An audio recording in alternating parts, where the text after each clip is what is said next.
All right, Nick, we're waiting to see if we go live. We know what happened last week on YouTube, so let me know if you see it. Let me know in the comments if you can't see or hear us, because that's helpful. I think we're live, Will. Perfect. All right, here we go. Let's jump right in, Nick. Welcome back, Bears fans, to another episode of the Chicago Audible, and welcome to our preseason Week 4 postgame show as the Bears just fell to the Tennessee Titans 19-15. But hell, the score does not matter. I'm just glad that preseason is finally over. And of course, I'm your host, Will DeWitt. And again, the preseason is officially behind us. And don't forget, 7 days from right now, we should be having another victorious episode of the Chicago Audible with another victory over the Green Bay Packers. And, of course, I'm not alone here tonight. I have my co-host, Nicholas Moreano, right here with me. Nick, things are starting to finally feel real, aren't they? About time. They are starting to feel real. A week from now, we will be talking about hopefully a Bears victory over the Green Bay Packers in a game that counts. So, thank goodness preseason is over. Felt longer than usual. And, last year they had 5 games. This was 4 games. But this felt forever.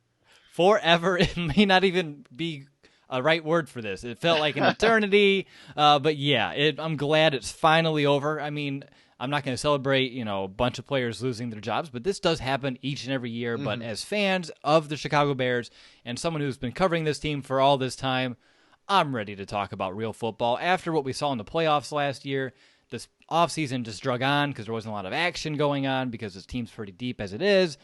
And finally, we're a week away, so I'm ready. And Nick, are you ready just to jump right in to the show? Yeah, let's do it. Last preseason postgame podcast. All right, so quick disclaimer. This postgame show is going to be a tad bit unorthodox. Instead of our full game recap, we're going to go through our traditional opening segments in the first quarter of the show. But after that, it's on to roster prediction. Nick, I know you're feeling pretty confident about your final 53, right? I know it's perfect, right? 100%? I mean, everyone should just look at mine because that's what it's going to look like in a couple of maybe a day or so when the Bears actually release it. But yeah, I'm very confident in this roster. Yeah, I mean, obviously all Ryan Pace is doing right now, the game's over. He's listening to us, he's listening to you, and then he's just going to write it down, thanks, Nick, and it's over. Done. Yeah, that's all he needs to really do. I just did his job for him, so you're welcome, Ryan Pace. Well, we should get paid if that's the case. But all right, we're going to just go ahead and dive right into the opening drive and begin with, well, let's go with Nick's Moreano Minute just to keep him on his toes.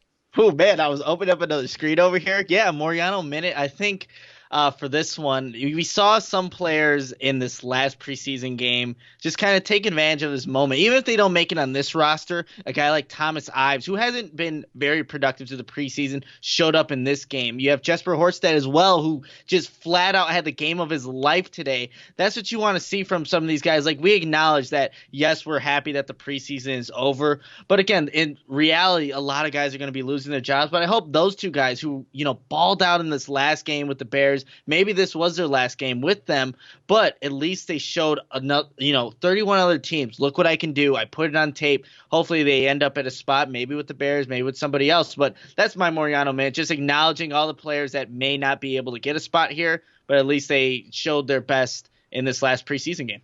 All right, from Moreano Minute over to Monster Moment, and for me, I'm going to go ahead and give this one to another field goal. Eddie Pinheiro hitting that first field goal right after he missed that point after attempt. It was ugly. That was a brutal miss that he had. It was a pure shank right off his foot and went straight left, never had a chance. But then he was able to follow that up on the very next series with a very nice field goal. And then from there, of course, a perfect 3 for 3 with his kicks, all within 40 yards, which that's where you want your kickers to be, kind of money.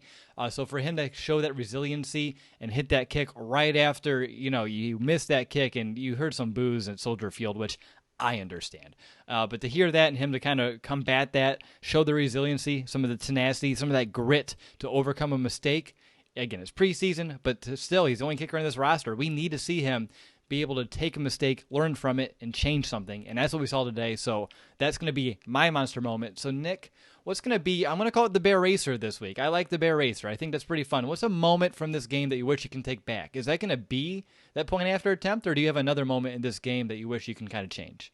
The point after attempt, I'm fine. Look, he missed it. He flat out missed it. But there was an opportunity in the game where it was a 4th and 4, and the Bears elected to go for it. And I thought Eddie Pinheiro was going to get another opportunity to kick a deeper field goal, and this would have been after that awful extra point miss. But the Bears, I think, went for it and still ended up getting the first down. But I just would have liked to see Eddie Pinheiro just get another opportunity to kick, because, again, how does he bounce back from missing a chip shot extra point and shaking that badly? And then there was this 4th-and-4 attempt. I think what I saw around the field would have been they were around the 35-yarder, so it would have been maybe a 45, 48-yarder. I didn't see exactly where they were on the field, but that would have been nice to see, just Eddie Pinheiro getting another opportunity. So that's what I would have gone back and changed if, for the segment.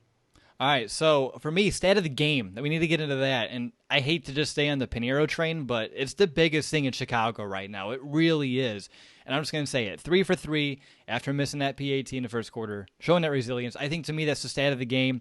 Those 9 points helped. Other than that, again, it's a game that doesn't matter. I'm not going to sit here and overanalyze, they sucked on 3rd down. They weren't able to convert. The defense was doing a really good on 3rd down. Cool. Both teams really stunk it up in a red zone. Cool, I don't care. 3 for 3 from Pinheiro is the only palatable stat I can give you today from this game. But starting next week, week 1, I can definitely go a little deeper into my stat of the game. But Nick, it's time to figure out who's going to be the MVP.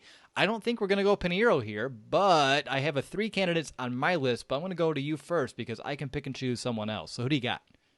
Yeah, I'm going to go with Thomas Ives. I think a guy that made the most out of his opportunity. 5 receptions, 99 yards, just showing that he can, maybe not be obviously a starting receiver, even a backup, but he's someone that when given the right opportunity in, just under maybe a preseason game, he can produce. And that's, a lot like what Tanner Gentry has been able to do with the Bears for a couple seasons, been able to stick on an NFL roster, keep his dream alive. And, I think Thomas Ives really took advantage of this last preseason game. So that's who I'm going to give my MVP to.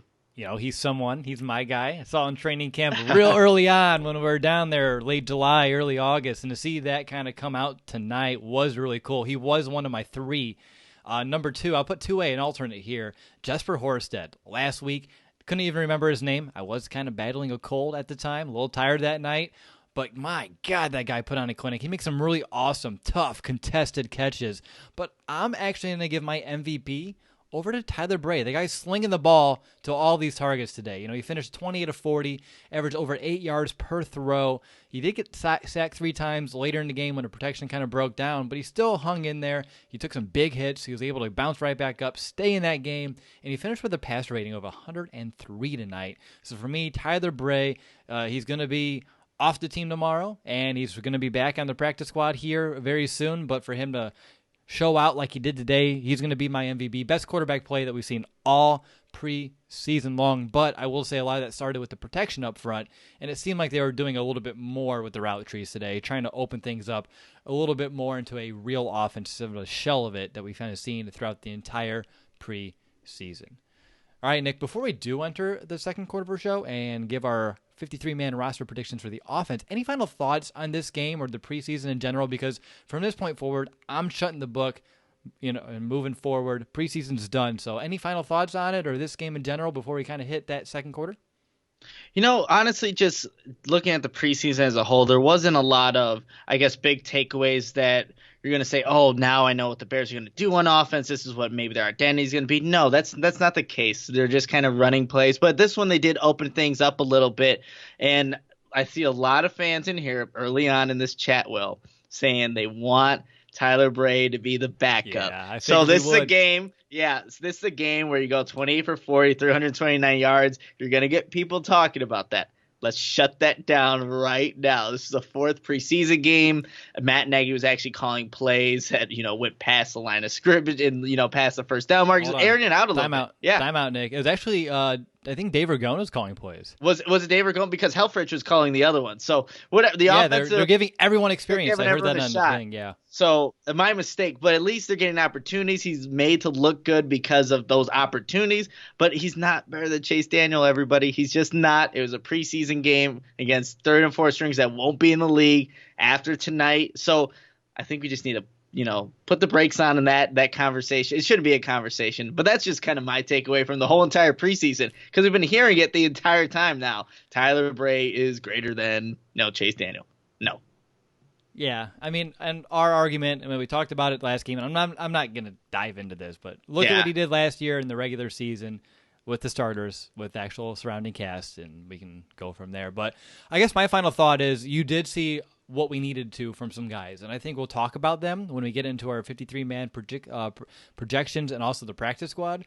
But there are some guys that really made strong cases from themselves, and people who kind of surprised me a little bit. I'm excited to talk about them later on here throughout the show, but this was probably, out of all the preseason games, my favorite one, maybe because I took it a little less seriously and I wasn't paying as 100% attention to every little minute detail, because I had a pretty good hunch on who's making this team regardless, and I was just kind of enjoying the game for what it is. So for me, it was maybe the first week because we saw some starters, but since then, definitely my favorite preseason game of the year, despite the outcome. And again, I don't even give a hoot about this outcome whatsoever. All right, well, up next, we're going to enter the second quarter of our show and give you our 53-man roster predictions. But first, we do need to call a quick timeout to tell you a little bit about our show sponsor, SeatGeek. Do you ever feel like ticketing sites make getting to the event difficult on purpose? The real question is, how easy could it be if those ticketing sites actually cared? With millions of live event tickets and a price match guarantee, SeatGeek proves there is a better way. They built the fastest way to find tickets so you can stop searching for the perfect seat and start enjoying it. So why is SeatGeek better than the rest? That's a great question. To put it as simply as possible, SeatGeek is a better process. SeatGeek pulls together millions of tickets from all over the web. It rates each on a scale of 1 to 10, and finally, SeatGeek displays them on an interactive seat map. And of course, every purchase is fully guaranteed, so you can shop for tickets with confidence. All of us here at the Chicago Audible have the SeatGeek app on our phone, and it's by far the easiest way that we've been able to shop for tickets throughout the years.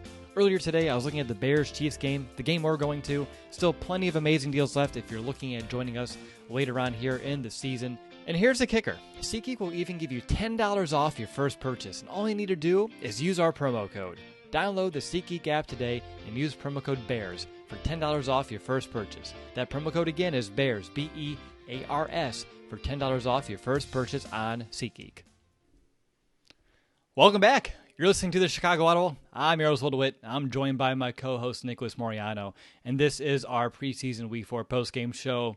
Not really anymore. Now it's our 53-man roster prediction episode, and we're entering the second quarter of our show, and it's time to talk about the Chicago Bears offense. And Nick and I are going to go kind of quickly through here as we're ready for some regular season talk here to begin, but we do want to let you know who we believe, after all the stuff we saw in training camp, all the preseason games, who we believe will make this Bears roster. So, Nick, quarterback. I have two. None of them are named Tyler Bray. Anything else you need to add? No, that's who I got on the roster as well.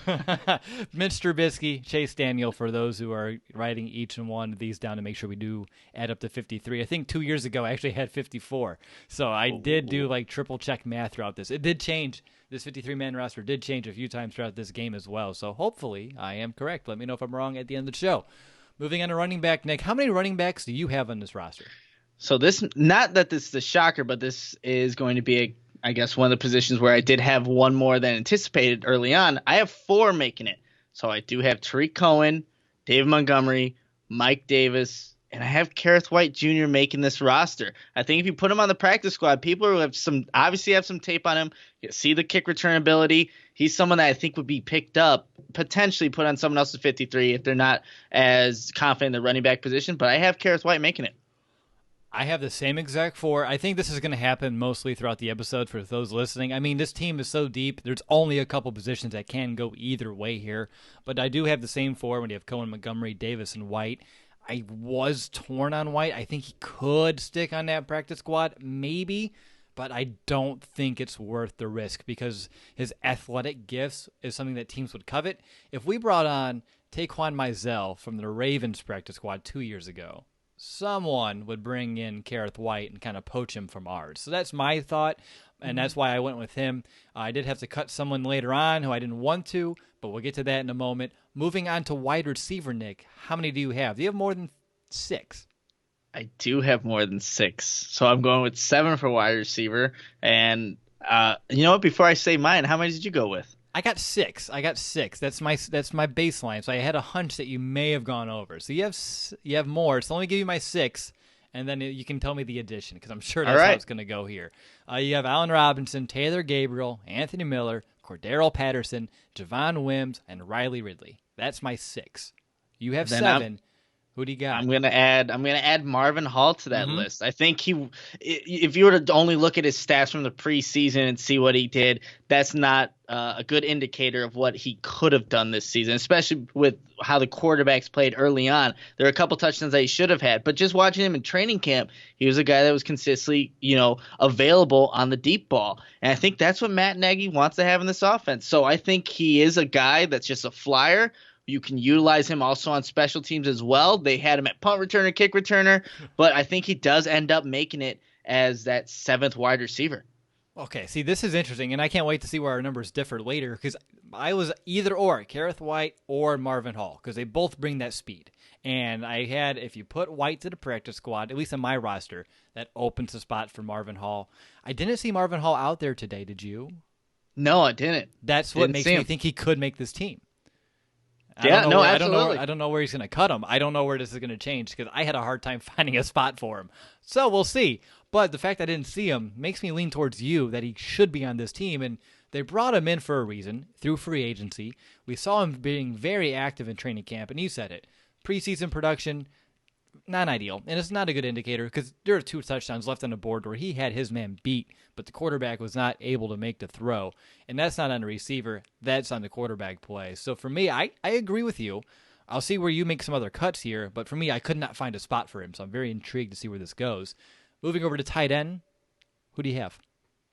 I have 4 making it, and that's Trey Burton, Adam Shaheen, Ben Broniker. And initially, I didn't have Bradley Sowell making this, but the way that Matt Nagy has been talking about him throughout the course of this week, it just makes it seem like he's going to make this roster. They said, look, he's taking a chance and just trying this new position switch. We're not being harsh on him. We know he's got to adapt. So it just seems like he is going to be a lock on this roster, even though I really didn't see much from Bradley Sowell in the preseason or at training camp. But he does end up being the 4th tight end that makes it. All right, I have 5 tight ends. This is where we go. This is where we differ. I figure this may be the case. I have the same 4 as you with Burton all the way down to Sal. God, Nick, I don't know. I mean, I was Ian Bunting fanboy 101 from training camp throughout preseason, and then Jesper Horsted from the end of last week when I still couldn't recall his name on the show, and then he came out and balled out again. God, it's tough. I think you go Horsted. You go with the hot hand because you can slide Bunting into the practice squad. This is me changing my opinion on the fly because I am going to trust what my eyes were showing me between last preseason game and this one. And I think that you're seeing a guy like Horsted not only finding ways to, beat his guy in one-on-one coverage with some tight coverage, finding ways to adjust to the football and haul it in. Really, like I said on top of the show, what he's able to do, you can't teach. You really can't teach that. That is natural, God-given talent, what you're seeing out of Jesper Horsted.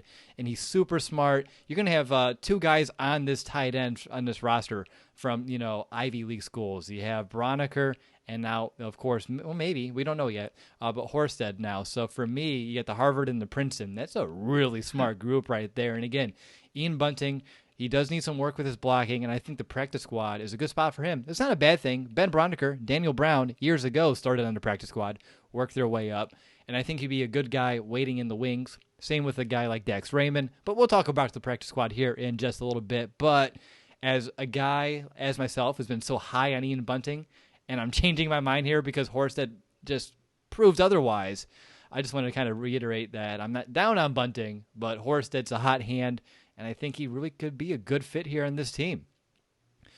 All right, offensive line. Nick, how many do you have making it for the guys up front?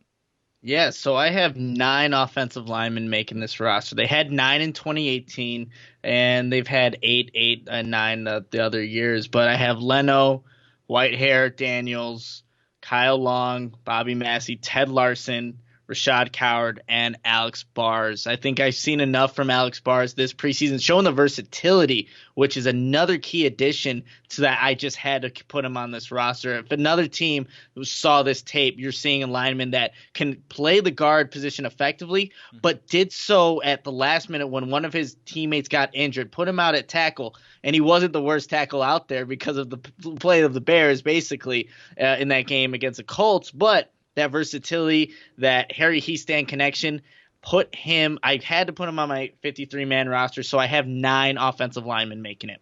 Okay. Now, I was looking at the comments rolling through the chat. I have 8, so tell me who I missed because I need to know. So I have Leno Jr., Whitehair, Daniels, Long, Massey, Larson, Coward, Bars. That's 9. Is it 9? 1, 2, 3, 4, 5, 6, 7. I have 8. That's 8. It's 8? Oh boy. Then I did my math wrong, you guys. So I'm going to fix this before the end of the show, and I'll still end up with 53. So 8 guys. Well, that's anything on offense you want to change? Are you adding another tight end? No, I know exactly where I'm going to change it. It's in the defensive part. Someone in Periscope. That's only 8. I thought so too. I didn't hear one that I didn't name on my own list. So that's why I do English at the high school I'm at. That's right. Hey, we talk for a living, Nick. We don't do math. I haven't done math in quite some time. The only math I do is my own personal budget, and I don't know how well I do that either. So, all right. Anything else on offense? Any thoughts? Anything you want to just vent about or let out there? Or do you want to move on to defense? You know what? I think like that tight end position where we have differing opinions on who can make it, and especially how Jesper Horsted has been playing the last 2 games with the touchdown catches and the production. That's going to be an interesting decision for the Bears. But we'll have to just wait and see how it all plays out in the end.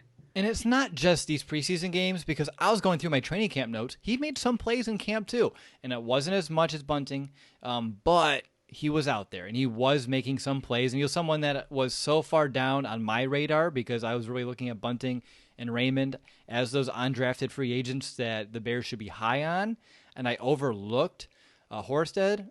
I can't do that anymore. I mean, if you keep doing that, I mean, you're just making a mistake at some point. And I think to me, I'm at that point. So we'll see if Ryan Pace and company are as well. And again, if they change it and neither make it, I don't think you're keeping 3 tight ends, though, on the practice squad. And I think they can keep 2. So I think one of these 3 make it. And Dax Raymond's getting paid the most money. Ian Bunting had the most hype. But now Jesper Horsted at the end made the best case. So let's see how they kind of divide up these players. But like you said, it's going to be very, very interesting. All right, moving over to the third quarter of our show here, defensive roster predictions. Moving on to the defensive line. Do you have 5? I have 5. I do have 5, and I counted this time, so we don't have to have any discrepancies there. But Akeem Hicks, Eddie Goldman, Bilal Nichols, Roy Robertson Harris, and then Nick Williams as my 5th. Yeah. Yeah. Okay. All right. Well, so Jonathan Bullard has not shown anything this preseason. He has not, and I think even though now it's 2 years ago, or 3 years ago now, drafted in the 3rd round.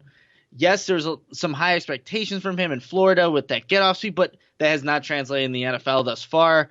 And Nick Williams, he was getting practice reps with the ones when we were at training camp. Yep. Well, I remember that. He was making plays earlier on in this preseason. And still, I think that kind of shows where Nick Williams is valued on this defense. Obviously not one of the starting rotation, but a guy that could fill in at the 3 or the 5. So I think that's what you need to be able to do. Be versatile. If you're versatile on this Bears team, especially Matt Nagy, you will find a spot on this team. Yeah, I mean, that's really what it comes down to, Nick, and that's why I did it. There's just no, John Bullard has shown us nothing. And I can't give him any more excuses. I can't say maybe the light bulb will turn on. And he and Roy Robertson Harris together combined is a really good defensive lineman. I think Roy Robertson Harris is a pretty damn good defensive lineman now. So you don't have to have that handcuff. Nick Williams is a guy who can play nose tackle. He can play defensive tackle. He can play all the positions up front. And that versatility and his ability to be a little bit more, strong and flashy compared to a Bullard who's a little bit slow and loafy. I'm going Nick Williams. I'm going with the guy that shows me the effort over the guy that I haven't seen anything out of. And it's time to just cut your loss with John Bullard. Move forward with him. And again, I think he will find a spot somewhere else on another team once or if he's cut. but I do believe the Bears have so much talent on the defensive line that they would be wise to keep it as deep as possible. I think Nick Williams kind of provides you that. He's someone who's been here since a year ago. He was on a practice squad. They kept him around. I think we've seen a lot of growth out of him, and I think this is the next step for him is to make this final 53-man roster. All right, moving on to linebacker. Let's start on the outside, Nick. I have 5. I'll see what you have here. I have Khalil Mack, Leonard Floyd, Aaron Lynch, who surprised me, by the way, that he had to play so much today. Don't know what that was about. I know he was battling some injuries, so maybe they want to get him some game action. And, kind of not totally indispensable, but also someone that you could put out there. And if an injury did happen, that's Aaron Lynch. Then you have Isaiah Irving, and then I'm going James Vaughters. All in. My chips are in on James Vaughters making this team each and every week this preseason. Well, Vaughters did something really good. If he can do it again next week, that's going to help his case. And he did it again this week. He had a really good sack and a really good inside move and got in there in a hurry. And we've seen that all preseason long. He's making plays. And you can't have enough good guys who can get after quarterbacks. And James Vaughters is a guy who makes plays, can get after quarterbacks, and I want him on my football team. So that's going to be my 5 for the outside linebackers. What about you, Nick? Those are the same 5 I have. We have not seen anything, really throughout his entire career, and it's still, is ongoing. But Kylie Fitz hasn't shown anything, you guys. I know he was a 6th-round draft pick just a year ago, but he has not shown anything in the preseason or that he's really even worthy to have on the active roster where you have to depend on him some plays in the game. At least from James Vaughters, yes, he's playing against lower competition, but at least he's making plays against that lower competition. He's getting sacks, disrupting the quarterback, causing turnovers. Mm-hmm. Maybe that doesn't translate, and he doesn't do that in a regular season game. We wouldn't expect him to, being the 5th edge rusher, but he's at least shown flashes and the capabilities that he can potentially do that. We haven't seen that from Kylie Fitz. So that's why I had to also go with Vaughters. Something cool about Vaughters that I looked up today, he was actually born in Chicago. That's not his hometown. That's not where he grew up, but he was born in Chicago, and it would just be fitting for him, the way he's played the last, couple of weeks, that he earns himself a spot here in Chicago. Yeah. 100%.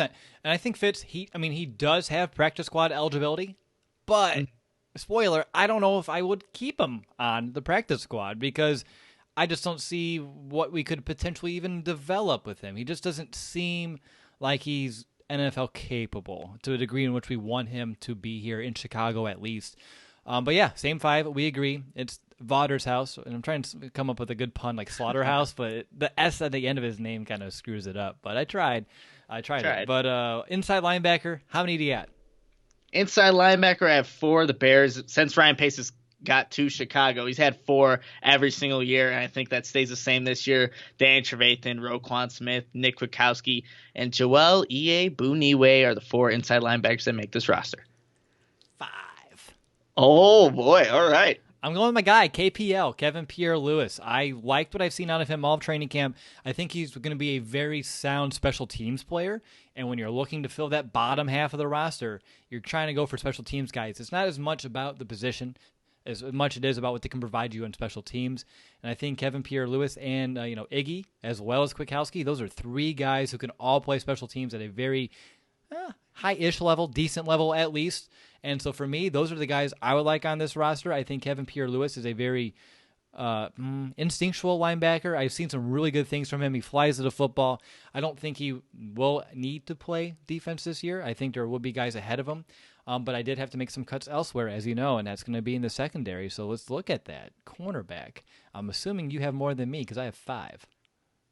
Yes, I do. Well, actually, no. This is where I have to make my mistake from earlier with the 8 offensive linemen. So I also have 5 cornerbacks making it. Kyle Fuller, Prince Mukamura, Buster Skrine, Kevin Tolliver, Duke Shelley. I did have John Franklin III, and then I learned math a couple of minutes ago and decided this was the guy that I had to cut. Did you though? Wait. Think this through, Nick. You had 9 offensive linemen. You took away 1. That means you have 1 extra spot, so you're fine. No, but I still count to 53, right? Oh, with the 9. Yeah, we suck at math. Yeah, I had to get rid of a guy, and that's why John Franklin III had to go. No, I don't understand this, because if you had 53 with 9, but it was actually 8, then you're still at 53? or would it So actually mean you're 52? I can I have count no this. idea. Well, you go with your cornerbacks. I'll count the guys. Please but I'm pretty do, because I specific. do think you have a spot, but I can't look at your notes for you. So count your Yeah. guys. I do All think right, you I'll may count have 'em. this spot. All right, because yeah, just do that. My guys. I mean, you said 5, and I said 5. It's the same guys. There's no surprises here. Fuller, Mukamara, Screen, who all these guys have not played all preseason, and then Tolliver, who did play a lot more tonight. I thought he was more of a lock. And then, of course, Duke Shelley, who is someone that the Bears are high on, and he's versatile. He can play inside and outside. So those are my 5, and Nick's still trying to count, so I'm trying to prolong and stall here. And that's all I got. It's late. I'm still counting. Yes. So I can keep John Franklin. Yes.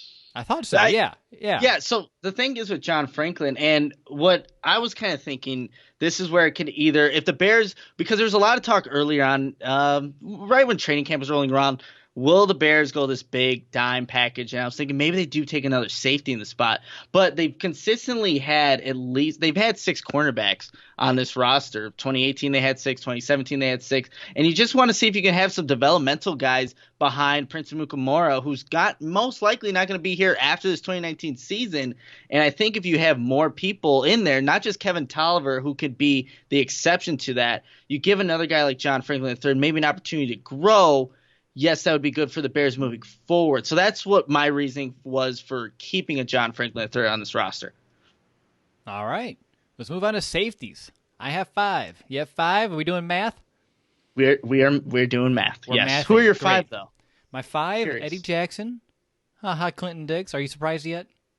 No, I'm not. Deion Bush. Anything tickling your fancy yet? Nope, we're good there. DeAndre Houston Carson. Got him as well. Sherrick McManus. There's no way you not keep Sherrick McManus on this team. I had the same 5 there. So again, I think, well, see, I remember early on, I didn't even know that Sherrick McManus was making that transition, so I had to really account for that. Obviously, now I'm seeing him in training camp. I think he's transitioned, well for a new position for himself. He's a veteran. It's something that I think if anybody could do it, it was him, just because he's been in the game for so long. But yeah, same 5 safeties there. I did see some rumblings of, they should move on from McManus and find someone younger at the position to kind of back it up. I get that, but think about this from this perspective. McManus, he's been here since Lovie Smith. He's been here through all the turmoil. He's been here through Trestman and Fox and all of it. The gross era that we don't even want to talk about when we started this podcast. And now he's been able to see it through the upswing. I mean, he went from an almost championship team back all the way in the early 2010s to now. You don't get rid of a guy who's been through all that. You keep him on because he knows and he's going to fight to get this thing to the finish, and you just reward that. You really do. And he's a great special teams captain, a great guy. He's been here. He's tenured. He stays on this team. No questions asked, at least in my mind. But, all right, that's 50 each, if I'm counting, and we're pretty close overall on this team. But final 3, special teams, do you have any surprises? Being pretty much Pat O'Donnell at punter, Patrick Scales is your long snapper, Eddie Pinheiro is the kicker, unless do you believe there is a chance of another kicker? I believe number 15 is kicking 7 days from tonight.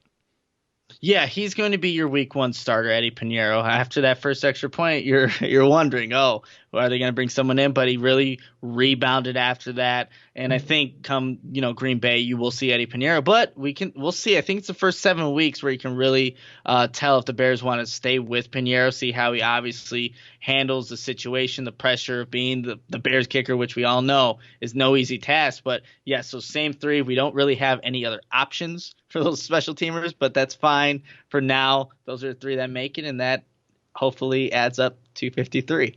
I think so. If you are counting at home and somewhere we effed up, let us know. But I'm pretty sure I have 53. Nick, who knows? You know what? Yeah, but I'm pretty sure I recounted it. I think it comes out to 53.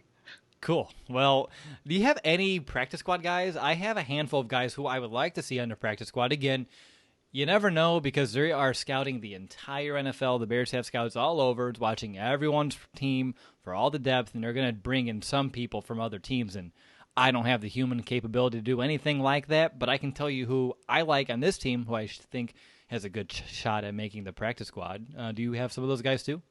Yeah, some of the guys, obviously, with the tight ends that didn't make my 53-man roster, Jesper Horsted would, I think, be a great guy if he can stay on the practice squad. That'd be great. Thomas Ives, if you could do that as well. Ryan Nall's a good guy to have around. You think, especially when it comes to preseason and getting your teams a good look, even in practice. Yeah, that's someone that you want to have around on the practice squad. You're making a face at me, Will. Josh Caldwell, it hasn't intrigued you? In this last game, he was running the ball pretty well, and he came from Kansas City, kind of that similar system with Andy Reid. Yeah, I mean, it wouldn't be a surprise if they were to keep him on this roster. There's been a cycle of running backs that the Bears have liked. Like you said, that was a great thing mentioning. They can keep two running backs. They absolutely. Caldwell just seems to me as a guy who's a little bit more shifty, a little bit more dynamic, and a guy who's a really tough runner. Nall's a big guy, and I don't see him run to the same degree of grit and fighting through tackles and the leg strength and pushing the pile like I do with Caldwell. And Caldwell has a little bit more of that, one cut speed where Nall is more inline, then that's it. But you can see Caldwell kind of be a little bit more shifty as a back, and I really like that. And I think Kansas City is just really crowded there as well. And it's crowded here in Chicago. But I think the Bears brought him in for a reason, and I think he's going to stick around for some time. Hopefully, again, a practice squad is a perfect spot for this kid as the Bears want to kind of, continue to build. And you're talking about it, right? You want running backs that can really challenge your defense in practice? Caldwell's your guy. I'm telling you. He's really shown me a lot. Last week, it was his first week in the system, similar system. But first week here, didn't really get many opportunities. He had a lot of carries tonight. I already closed the stats because I didn't care about this game. But he did pretty well. He was averaging around 4 yards per carry. And, again, he was showing me some things that were popping out a little bit more than Ryan Nall, who to me is not a one-trick pony because he can catch the ball and be a receiver of the backfield, and he has some good speed. But I think Caldwell has a little bit more tools than maybe a Ryan Nall. But sorry to cut you off. Anyone else on the practice squad radar? Clifton Duck would be an interesting guy to keep around. Obviously, that 62-yard interception was, hit the highlight of his preseason, but another guy that you can develop possibly on the practice squad. He's a smaller guy, though, and you want to see if he's even, actually cut out to be, in this NFL system. But, again, why not keep him around, see what he can develop into, be another nickelback that you could possibly use down the road? Not saying that that's going to be a possibility, but you never know. Yeah. Were you – sorry, I was laughing when you were talking. I was trying not to vocally laugh, but were you as confused as I was? They put him as a punt returner with his no top-end speed at all. Yeah, and he showed it when he was at punt returner. Like, what do I do? There was that one punt that just kind of died there. He didn't know if he should get it or not, and he fell backwards trying to go for the ball. So, yeah, that wasn't they just wanted to see what he can do, show you're versatile, and that's a key way of making a roster. All right, so my guys I've highlighted here in terms of practice squad, Sam Mustipher, offensive lineman from Notre Dame. Here he's Stan connection. He has been playing with the twos. He's an undrafted free agent. I believe he's destined for the practice squad. Both tight ends, Raymond, and now I'm looking at Bunting, I guess, because of Horsted, unless they change it up on me. Again, I don't believe they would keep 3 tight ends on a practice squad. They would keep 2. These would be the guys right now I would lean, but I wouldn't be surprised if they go another way. Tyler Bray, Chuck Harris, outside linebacker from Buffalo. I mean, he's kind of flashed off and on, very rarely, but he's raw. He's still adjusting, but he's shown me more than Kylie Fitz, so right now he'd be my guy. And you mentioned Ives, Josh Woods. I just talked about Caldwell as well. I'm confused what I want to do with corners. It's confusing when you look at those guys, right? John Franklin, because he didn't make my roster. He made yours. But right now, the 4 I have on my list is John Franklin, our 7th-round pick, Steven Denmark, Clifton Duck, and then Michael Joseph. I mean, you can keep a couple, you can keep a few, but it's interesting. Steven Denmark with his injury, they're probably going to sneak him on IR, and that'll be the last we hear from him until next training camp. So, yeah, you're looking at Franklin Duck and Michael Joseph, and all of them have really good cases. So, I don't know. I mean, any of them I'd be fine with. I couldn't tell you who. I think Franklin stays probably. Seems like they're pretty high on him overall. And then from there, who knows? You can go with Duckman or you can go with Michael Joseph. So, yeah, it'll be an interesting decision for Ryan Pace and this Bears coaching staff. But I can't tell Ryan Pace who's going to be on the practice squad. That's like hit or miss, toss a coin. that kind of, probability. With the 53, I feel pretty confident about, even though I couldn't add it up in the beginning there. Right. We're talking about Ryan Pace listening to the show and listening to you for your predictions, Yeah. and he has a pen, and he writes down offensive lineman. He writes 9, and he writes down the 8 names. He's like, wait a minute. And he has to scribble it out, and we're trying to figure out the numbers, players. and he's scribbling and putting arrows and trying to figure out what the hell are these guys talking about. It's the road to the Super Bowl. He ends up finding through all that deciphering of my math skills that I don't have. All right, Nick. I think that's pretty much it here for this show. The only thing we need to do, we're technically in the fourth quarter, which means we should end the show like we always do, and that's going to be with our 2-minute warning. Time to put today in perspective, and again, 7 days from right now, you and I should be on this show, hopefully, and I believe we will be, talking about a Bears victory over the Packers, 1-0 start to what I'm calling a Super Bowl run year. I'm all in. All my chips are on the table this year, man. Yeah, I was actually just telling my girlfriend about this year in the Bears and the hype surrounding it. This is the year, 2019, where the Bears have a legitimate shot to go win a Super Bowl. I'm all in, just like you are, Will. To all the guys that don't make the roster, obviously, wish the best of luck to all of them. Obviously, it's just great being on an NFL team to showcase your abilities, even in the preseason. Wish all of them well who don't make this 53-man roster and the practice squad. But yeah, it's time to move on to the games that count, the ones that we've been looking forward to ever since that double doink. And I cannot wait for Thursday night. It's right around the corner where we will be talking about a Bears victory. I'm that confident in this squad and what they're going to do against Green Bay Packers. They're ready. We're ready. Like you said, Nick, this was a game, a lot of people are going to lose their jobs, but also a lot of people today really make great cases. One that we kind of glanced over, we kind of briefly discussed, but Alex Bars, last week, he played for guard. He's been playing guard all training camp, and ever since he came here to Chicago, he has experienced a tackle at the collegiate level. They moved him out to left tackle, and he looked damn good. I think he could be a swing tackle in this league if he wants to. In Chicago, if that's where they want to peg him, he's that versatile. He can play probably any position up front, and that's valuable. That's huge. He proved his worth today, and a lot of other guys did as well, like Horsted and players like that. But for me, Nick, again, preseason's over. I think you can tell the difference in my mood, the difference in my mannerisms, because it was just a long, grueling offseason, a long, grueling camp, a long, grueling preseason, and now we're done.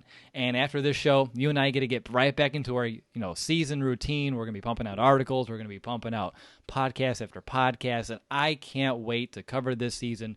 And I've been doing a lot of self-reflection over the last 2 to 3 days because we've been doing this show since 2015, and you're looking back at the preseason and projections, and it was weird, right? Like a few years ago, you, me, and Brandon at the time were having to figure out this whole roster. Every position was a debate. You didn't know who's going to make it, and you had to figure out, what players are almost sometimes, the best of the worst, and you have to figure it out. And now you and I are just kind of, slightly debating, but mostly agreeing on this roster, and the few places are so tiny. It's like you're looking at a 5th tight end or a 7th wide receiver. It's crazy. The depth on this team is remarkable, and it's awesome to be in this stable environment here in Chicago, and that's exciting. And then something for you and me, Nick, to kind of think about, and this is another part of my self-reflection. We get really into the analyzing of this team. We really have, but this is a year we need to just enjoy it at the same time. Sure. We really, really do, because these years, I just feel like it's going to be one of those seasons that don't come around often in our lifetime. And I mean, we're going to give everyone the analysis that they've come to, grow and to expect from our show over the years.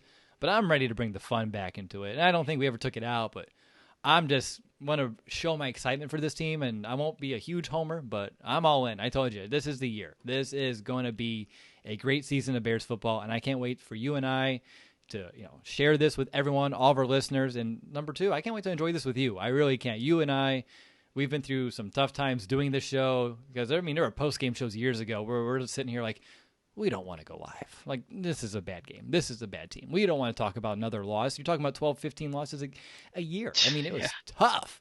And now it's a complete 180, and we need to reflect and think about that and kind of bring that energy to the show, Absolutely, Will. So, I think that's a good thing even for me. Obviously, I want to pursue this as a profession, but sometimes you just got to step back and just enjoy things, especially what we're anticipating as going to be a remarkable season for the Bears. We have been enjoying it, but I think this one will definitely have to, because there's something special that's going to happen at the end of 2019.